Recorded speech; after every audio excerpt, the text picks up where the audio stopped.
Hello and welcome to Mother Earth News Audio. I'm Jessica Mitchell, reading Dickering, The High Art of Going Low by Cary Rideout, from the March-April 2023 issue of Grit magazine. Enjoy.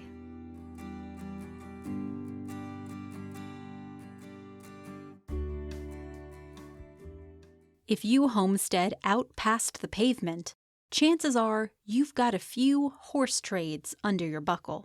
Country folks are legendary for being hard bargainers who work for every cent in the final price. There's a real art to dickering. If you're new to rural dealings, bargaining is a skill worth cultivating. Dickering, if you get all technical, is working a price to the place you feel comfortable paying. It's not so much about the price as the journey to that mutually accepted number. Unlike fancy penciled figures on slips silently pushed across boardroom tables, out here in the Timothy, we look you in the eyes when talking money. Watching good bargaining, as a tractor jockey once told me, is like watching a really slow wrestling match. The buyer has a price, and the seller has a price.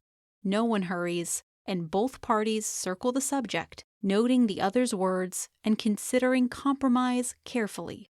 When dickering, slow is the watchword. High speed is for internet connectivity, not dickering. Toe digging and rocking on the heels are part of the sale. Some people will stand square and look off as the discussion swirls, while others never blink. Country people enjoy the careful sparring it takes to get the baler out of the driveway. Buying anything is a complex process, and often a sale goes off the rails because of misunderstandings, poor explanations, or vague questions. If it's worth buying, it's worth being serious, so leave the jokes for later. Being sassy, or worse, offensive in any way is a poor attitude. You have the chance to get this person working with you, not wishing you'd leave. Good, honest bargaining leaves both parties, if not happy, at least somewhat satisfied. Here are some tips on bidding with professionals. Casual country bargainers are sometimes overwhelmed by crowded farm auctions, but the lure of unexpected treasure keeps them showing up. If you've never stood before the hammer, the following suggestions will ensure an enjoyable day.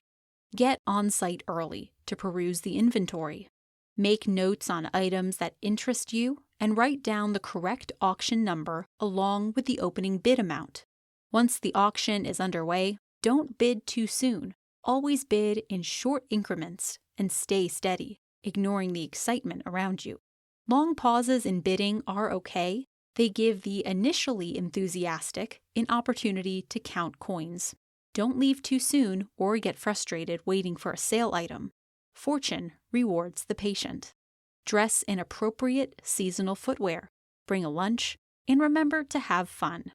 Auctioneers and their assistants are as busy as bees in the blossoms and have little time to waste with a full array of items to move quickly. Any unusual motion can lead to an unintended bid on your part. Don't wink or clear your throat, and never nod your head. It sounds funny until a roaming bid watcher is standing over you holding their card high and pointing at your surprised face. It happens more than you think. Actually, most auctioneers understand, but who wants to be the person who holds up the day's business? When setting up a meet, I simply ask for a time and a place with clear directions. No pass the red barn guidance. I also avoid all off-site negotiations. The telephone is no place to dicker, nor is email, since you'll need to gauge the reaction to your offers and the other party's counter-offers. Don't be too critical. Instead, be constructive to work the price to your satisfaction. A careful bargainer will get involved physically to review the item in question. A thorough, hands-on examination can reveal issues or reinforce the item's worth.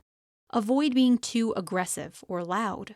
Try to get a feel for the seller's mood. Are they in a foul state or feeling generous? Some country folks, myself included, are quiet around strangers. However, given the chance to get a moderately successful horse trade underway, we get mighty chatty. When dealing, it's best to involve only the buyer and seller. With extra people standing around, things can get off book quickly. Extra opinions can irritate both parties and make the dickering difficult. At most, bring a mechanic or other service person to check on the item's mechanical condition.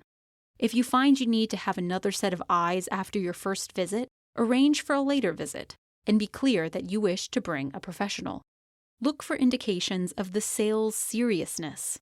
A table saw buried deep in an old poultry coop or a cultivator in the neighbor's shed miles away does not indicate a serious sale, but a set of tractor chains laid out by the shed point to an eager seller.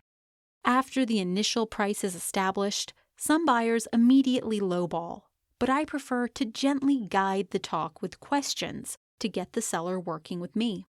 Make it clear you want to buy. Don't waste daylight yapping. We all price high expecting to deal. That's how it works. Bargain for a while to gauge the seller's seriousness on the price they've pitched, and always be looking at the item with positive interest. If you've worked with similar equipment, mention that to prove you know the score. Make it clear you're there to buy, but not throw away money. Talk about your intended use. Indicate how it'll improve production, or even discuss how you'll modify the tool. Be positive if you want a positive conclusion. Any purchase these days benefits from a clear receipt. It need not be a formal lawyer document. A few lines will do.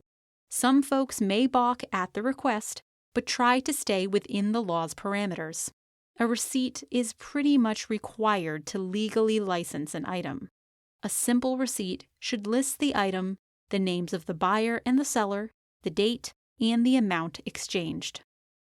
If you're at loggerheads and your preferred prices are increasingly further apart, at what point does dickering become pointless? This does happen, and it might spell the end of the potential deal. Some hard-headed sellers won't budge, seeming to relish the confrontation. Better to thank them politely, leave, and let it go. Strong-arm tactics have no place in country bargaining, and a reputation of being honest and respectable is worth preserving at the cost of lost purchases. Good negotiations are about learning the other person's notion of value. Say the price is $1,000. Okay, now we both have a starting point. Don't throw out a dollar amount. Instead, gently get the seller talking about the condition, age, or model to find common ground. Old-timers often introduce themselves, outline their interest, and then spend considerable time identifying connections. Maybe both parties have worked on a nearby ranch and know the same folks. Establishing common connections may make the bargaining go more smoothly. You wouldn't get all belligerent with a friend. You treat them as an equal, because you now know them, at least sort of. Modern buyers or sellers are all about speed, with an almost annoyed tone, rushing to close the deal and quickly move on. This is a shame, as few pleasures were so enjoyed by past generations of homesteaders as dickering. Granted, many times, someone lost and someone won, but there was always another day to deal up better. Now, who wants to buy a good used tractor? When not on a tractor or chasing potato bugs, Cary Rideout can be found writing about the rural world he loves. The award-winning Canadian writer is the fourth generation to work the fields and woods of his, quote, 150, unquote. His work is a celebration of the beauty and strength of the country world he shares with his artist wife, Lorraine.